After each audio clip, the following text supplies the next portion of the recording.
Welcome back to Tuesday's Thought. I am Jassett Crooks McGrowder, and we're going to continue talking about brokenness tonight.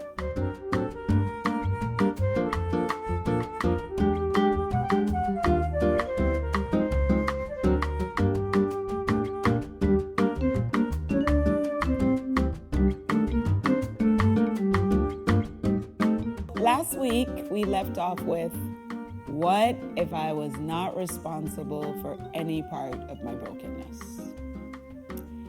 And that could be maybe someone hurt you out of nowhere, something happened bad to you, perhaps an illness, maybe you've lost a loved one, or something negative happened to a loved one. And so you're saying, hey, I had nothing to do with this. It was not my fault. But this negative thing has happened and I'm broken by it and I'm living in brokenness because of it. Well, it's probably easier to acknowledge that you are broken and you're living in brokenness in this case because there's no self-blame. You're not blaming yourself. You're not saying it's your fault.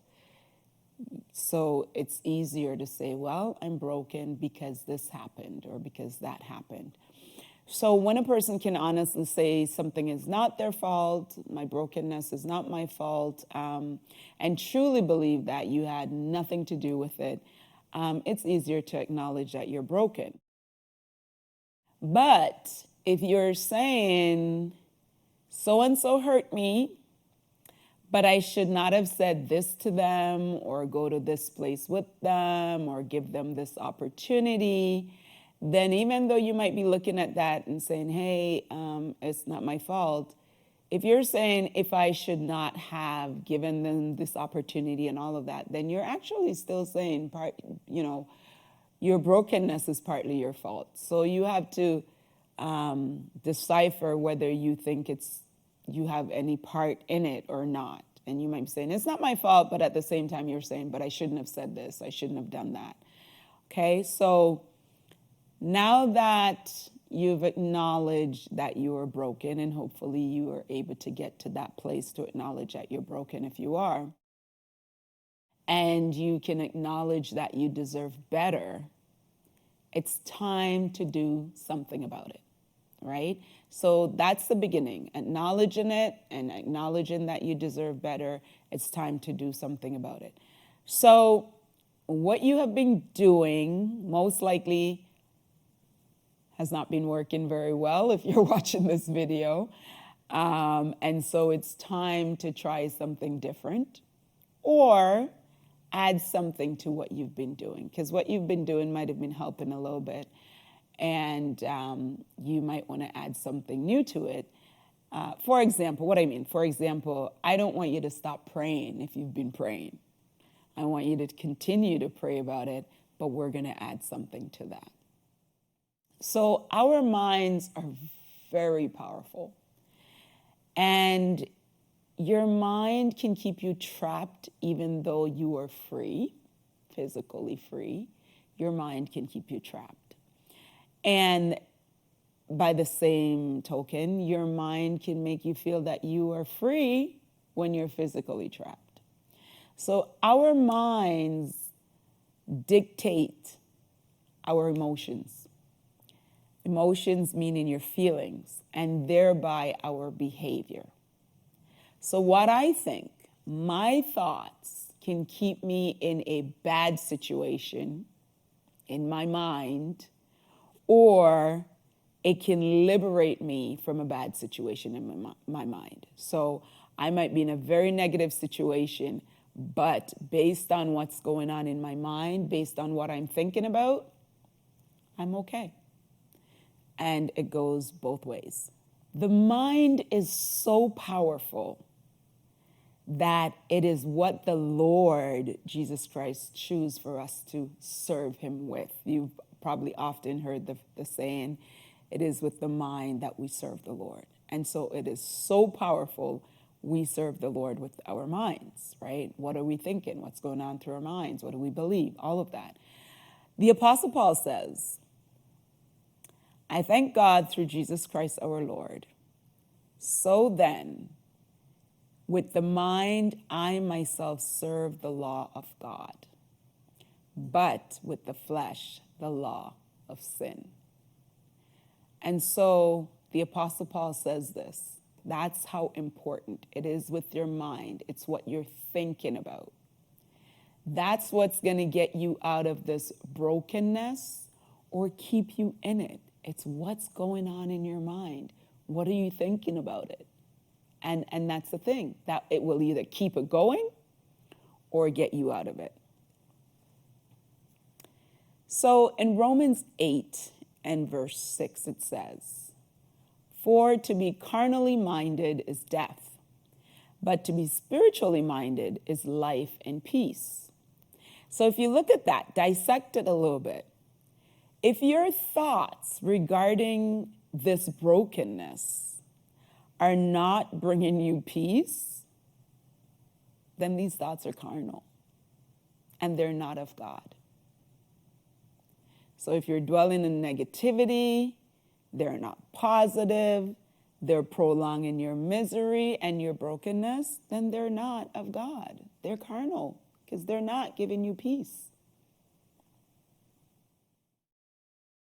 Now, I know someone could say, but wait a minute, Jassett. What if my brokenness is because, let's say, my brokenness is because my child backslid and they're living a horrible way and this is just terrible. How do you expect me to be at peace with this? Well, guess what? If you've prayed about it and you believe that God is able to bring them back to him, and if you believe that he will answer your prayer as we ought to pray and believe, then guess what? You can be at peace. I understand you're a human being and you're going to feel, pain and all of that your child is no longer, serving the Lord and they've backslidden. And we know that what that means if they don't come back to the Lord. But if you believe God, if you believe his word and believe that he answers prayer, you can still pray about that. Believe, you can keep praying about it, and you're not tormented by it. And you're not living in brokenness by it because you've given it to God and you're depending upon him and believing that he's going to bring your child back into the fold. So just an example. Paul continued in Romans 12, verse 2, and it says, "And be not conformed to this world." Romans 12, 2. "But be ye transformed by the renewing of your mind, that ye may prove what is that good and acceptable and perfect will of God." So our minds need to be renewed. And we're supposed to renew our minds daily, right? So if we're stuck in a negative place, we need to renew our minds because our minds are keeping us in these negative situations.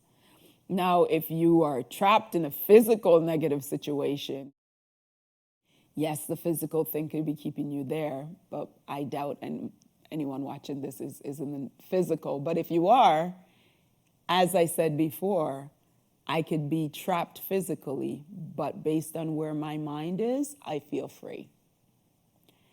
So let's look at how you can start changing your negative, irrational thoughts about the brokenness and how you can start renewing your mind, right? Because you're not thinking positive things about this brokenness if it's bothering you. It's thoughts that are probably irrational, they're negative, they hurt you even more.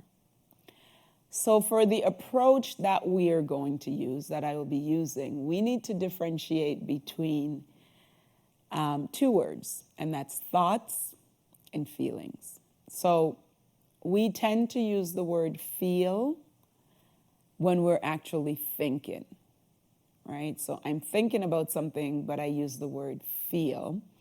But feelings are emotions.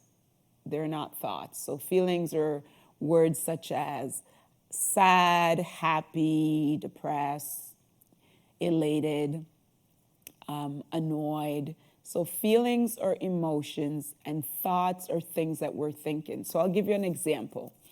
I might say, I feel like going for a walk. That is actually not a feeling, even though I use the word feel in the sentence. So I feel like going for a walk. That's not a feeling, that's a thought. But for whatever reason, we use feeling for when we are saying, this is what I want to do. And so, an easy way to differentiate between thoughts and emotions/feelings is that if that sentence has more than one word after that, after you say feel, if there's more than one word after that, then chances are that's a thought and not a feeling. So what do I mean? I feel like it's going to rain tomorrow. That's a thought. If I say I feel sad, one word, it's an emotion. I feel unhappy, it's an emotion, right? So that's a good way to know when we're talking about an emotion is if there's only one word after the actual word feel. Now, if you want to use an adjective and say very, like if you want to describe it, I feel very sad, then that's two words, but I'm sure you understand. So if you find that you say feel and then a string of words behind it, then we're talking about thought and not feel for this particular approach. We have what we call automatic thoughts. So what are those? They come without any effort. It's a quick thing, it just happens. You see something, you go, oh, that's ugly. It's an automatic thought. You didn't have to think about the thought. You just say it. Ooh, I don't like that. Or that's beautiful. Just automatic. Boom, don't have to think about it. And it just pops in your mind. You know, it just comes like that. So we call those automatic thoughts, okay? And with the automatic thoughts, they can decide if we're going to have a good day or a bad day, or a good hour or a bad hour.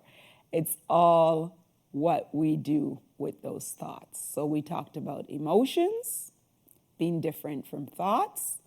Thoughts are things that you're thinking, even though you might use the word feel, and emotions are actually feelings that we're feeling. So I'm going to use what we call a thought record, and we're going to work through that, not just tonight, because tonight we won't have enough time, but we're going to work through that to help you to start renewing your mind and to start changing the way that you think, the negative, irrational way that you think. So, and you can look it up on the internet if you choose, look up a thought record. And I'm just going to start with the first three columns. So it has a number of columns. Different ones have different amount of columns. But I'm going to start with the first three. And the first column says, it talks about the specific situation. Because usually we have a thought after a situation. So a situation comes up and boom, a thought comes. I might hear a knock at the door and immediately there's a thought going through my head, right? So a knock, if I'm expecting someone and I hear a knock at the door, let's say I'm expecting someone to come over, let's say I'm expecting A to come over, and there's a knock at the door, immediately it's like, oh, A is here, right? If I'm not expecting anyone and there's a knock at the door, then, you know, all kind of different thoughts might be going through my mind. First thing we look at is situations, because situations are usually what triggers a thought. And situations could be anything. There's no limit to what a situation can be. It could be you hear a dog, you know, barking outside. It could be you get a phone call. It could be you fell. It could be anything. So pretty much anything can be a situation. And what we do with the situation is we say what it is. So we use the W's, right? Who, what, why, where. So where were you when this situation happened? Who were you with? When was it? What were you doing, right? What was happening? So that's what we use for the situation. So that's one column, situation. Something happens, And then from that situation, I am going to have a thought, right? Remember I said the knock at the door and a thought will go through my head. So it's an automatic thought. It's quick. I don't have to think about it. It's what just pops up in my head. Okay? So there's going to be a situation. My next column is going to be an automatic thought. When that situation happened, what went through my mind? Okay? And then from that automatic thought, an emotion is going to be evoked in me, right? So if a situation happens, it creates an automatic thought, and then some kind of emotion is going to come about. If I go back to the knock at the door, if I'm expecting A to come over, and I'm expecting A to come over, this is a good situation that's happening. I hear the knock at the door, automatic thought, I'm like, oh, this is great, or A is here, oh, this is fantastic, it might be that, and that's gonna create an emotion of happiness, right? It's gonna create something good because it's a good thought. I am so happy A is here. A loves me, that's why A is here. Something like that is gonna create something positive. I'm gonna be happy, I'm gonna be elated, I'm gonna be excited. And so, situation happens, I have a thought, based on my thought, that's gonna evoke an emotion. And based upon the emotion that I have, that's gonna create some type of behavior, okay? So that behavior might be, I jump up and I run to the door. I'm just running to the door because I'm so excited that so-and-so is coming over. So the situation, doorbell rings. My thought is great, A is here because A loves me or A cares about me. My emotions, I'm happy. And because I'm happy, I jump up and I run to the door, okay?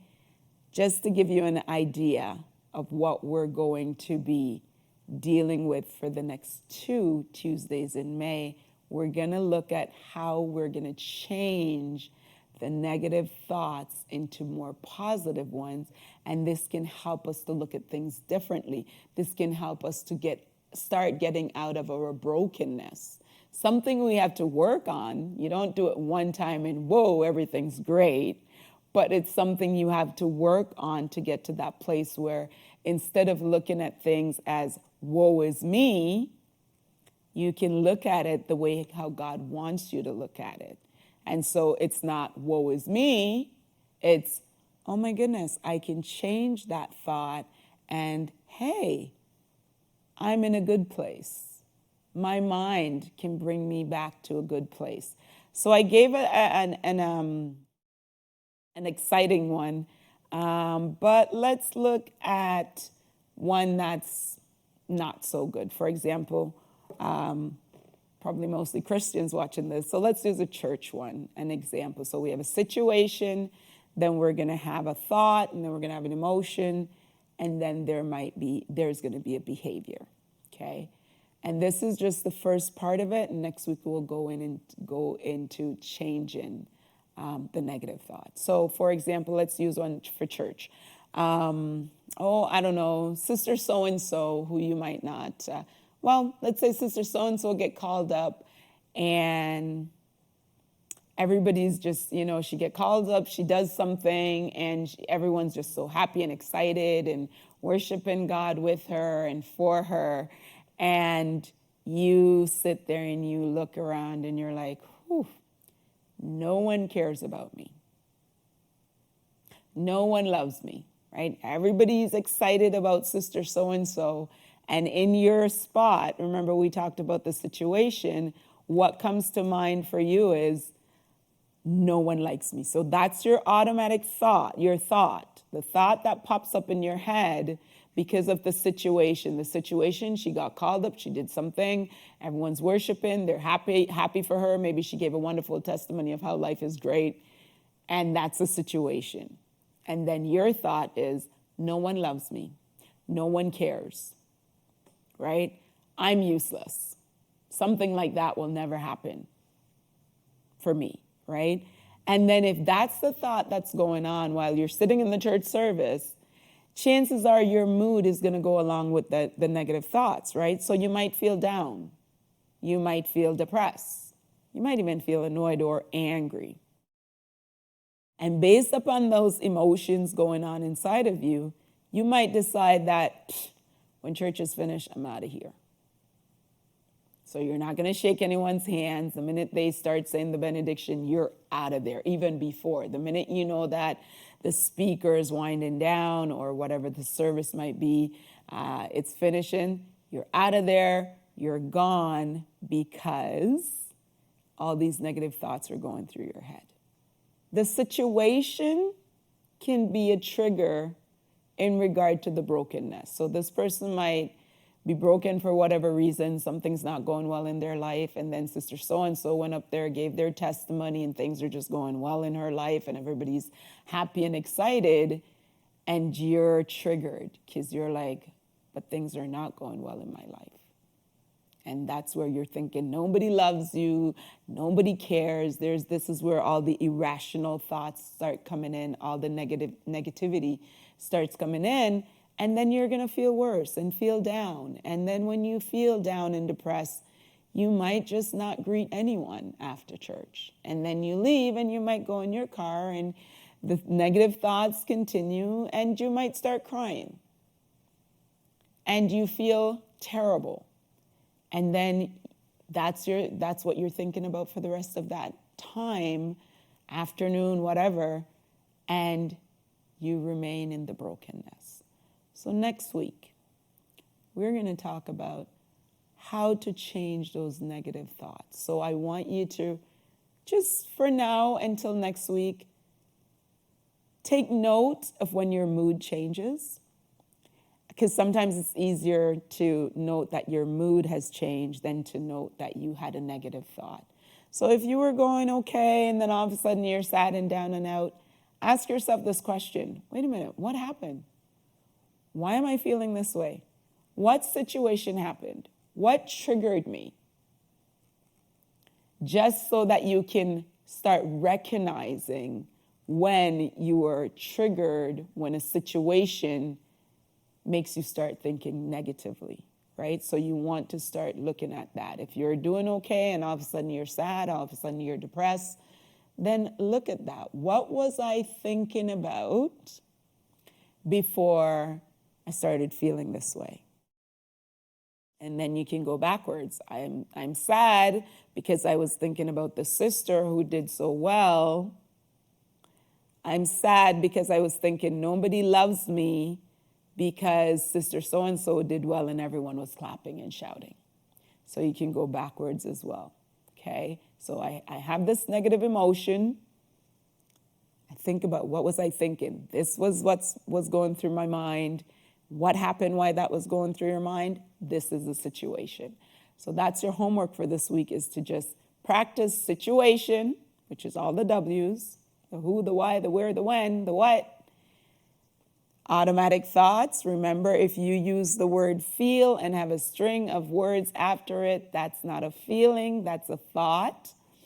And to know the feeling, it's usually one word after the word feel. I feel happy, I feel sad, I feel elated, okay? So what we're going to talk about next week is not the happy stuff. We're going to talk about those irrational thoughts that's keeping you down, that's making you sad, that's keeping you in your brokenness. So, God bless you. Please try and do the homework, and we'll continue working on brokenness next week. Have a good night.